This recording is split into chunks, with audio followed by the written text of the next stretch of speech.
জনাব শরীফুল হাসান, আপনার কাছ থেকে জানতে চাই যে বাংলাদেশ ব্যাংকের যে তথ্য সেটি বলছে যে 2024 সালের কেবল অক্টোবর পর্যন্ত বাংলাদেশে রেমিটেন্স এসছে 22 বিলিয়ন মার্কিন ডলার, আর এর আগে 2022 এবং 23 সালে রেমিটেন্স এসেছিল 22 বিলিয়ন ডলারের বেশি।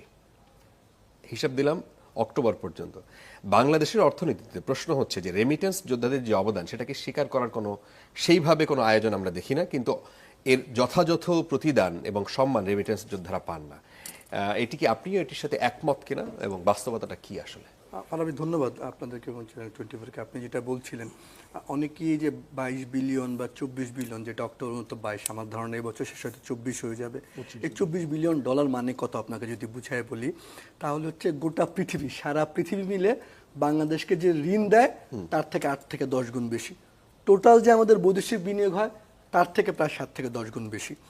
একসময় আমাদের অর্থমন্ত্রীরা সাইফুর রহমান বা অন্যরা বাজেট করার জন্য বিদেশের লোনের জন্য ঘুরতে হতো। সেই জায়গা থেকে যারা বাংলাদেশকে বের করে আনলো প্রবাসীরা, দেখেন 1971 সালের 16 ডিসেম্বর যখন বাংলাদেশ মুক্তিযুদ্ধের মধ্যে স্বাধীন হয়, তখন বাংলাদেশ পৃথিবীর দ্বিতীয় দরিদ্রতম দেশ। আমাদের রিজার্ভ বলতে গেলে শূন্য। সেই জায়গা থেকে আজকে আপনার বছরে 24 বিলিয়ন ডলার আসছে রেমিটেন্স।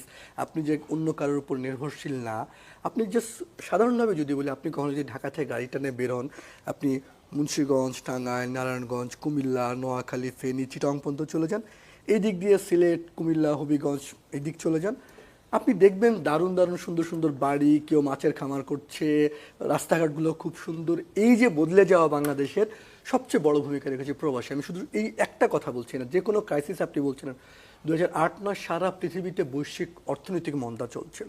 সেই মন্দা বাংলাদেশের গায়ে যারা রাখতে দেয়নি সেটা হচ্ছে প্রবাসীরা। কোভিডের সময় সারা দুনিয়া অর্থনীতি আমাদের খারাপ অবস্থা, আমাদেরকে ধাক্কা রাখতে দেয়নি প্রবাসীরা।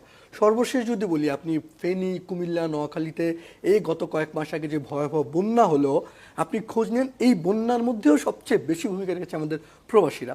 কিন্তু এই যে যেই প্রবাসীরা টাকার অঙ্কে এত অবদান রাখছে, এই গত কয়েকদিন আগেই আমাদের একটা প্রোগ্রামে ডেলি স্টার মাহফুজ আলম বলছিল যে যারা সবচেয়ে বেশি দেয় তাদেরকে আমরা কতটা দেই।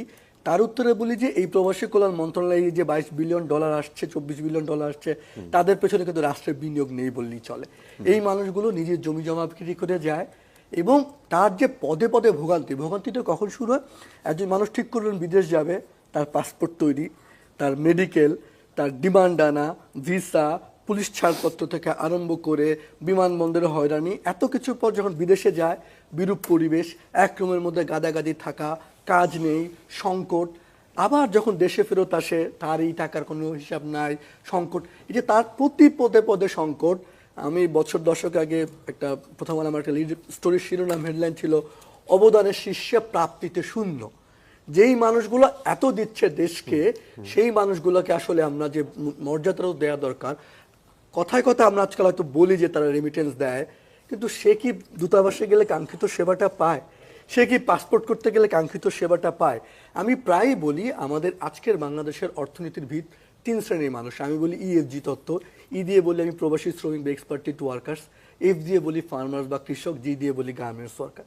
এই কৃষকের সন্তান প্রবাসী শ্রমিক, তার কন্যা গার্মেন্টস ওয়ার্কার, তারা এই রাষ্ট্রের ভিত্তি। কিন্তু এই 3 জন মানুষকে আপনি আজকে বিভিন্ন সরকারি কর্মকর্তা, ক্যাডার, নানান দপ্তর, তাদের যতটুকু প্রভাব দেখবেন, এই প্রবাসী কি আসলে আছে? আপনি কয়েকদিন আগে এই জুলাই আগস্টের আন্দোলনে কিন্তু আমাদের প্রবাসীদের দারুণ অবদান ছিল, বা মুক্তিযুদ্ধে বলেন, ইউকেতে বলেন, সারা পৃথিবীতে বলেন, যে এই যে প্রবাসীদের অবদান, দেশের যে সংকট।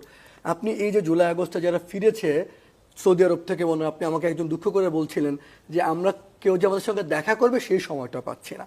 তো এই জন্য আমি বলি যে এই মানুষগুলোর কোনো একটা সংকটেরকে আমরা সমাধান করেছি।